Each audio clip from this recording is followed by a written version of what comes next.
ఖమ్మం అంబేద్కర్ భవన్ లో మాజీ ఎమ్మెల్సీ కవిత నిరాహార దీక్షను భగ్నం చేసి అరెస్ట్ చేశారు పోలీసులు. అయితే ఆమెని హైదరాబాద్ కి తరలిస్తున్నారు. రాత్రి నుంచి కూడా వెలుగుమట్ల బాధితులతో కవిత దీక్షలో కూర్చున్నారు. వెలుగుమట్ల బాధితులకు న్యాయం చేయాలి అంటూ ఆమె డిమాండ్ చేశారు. కవిత సహా ఈ ఆందోళనలో పాల్గొన్న ఇతరుల్ని కూడా అరెస్ట్ చేశారు. పోలీసులు బాధితులకు మధ్య అక్కడ కాస్త తోపులాట జరిగింది, వాగ్వాదం జరిగింది. కవిత సహా మొత్తం 43 మందిపై కేసులు నమోదయ్యాయి. ఖమ్మం అంబేద్కర్ భవన్ లో మాజీ ఎమ్మెల్సీ కవిత నిరాహార దీక్షను భగ్నం చేసి అరెస్ట్ చేసిన పోలీసులు ఆమెని హైదరాబాద్ కు తరలిస్తున్నారు.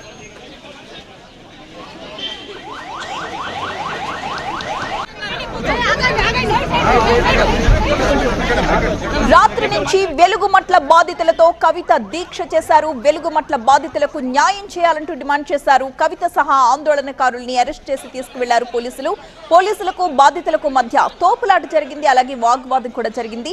కవిత సహా మొత్తం 43 మందిపై కేసులు నమోదయ్యాయి.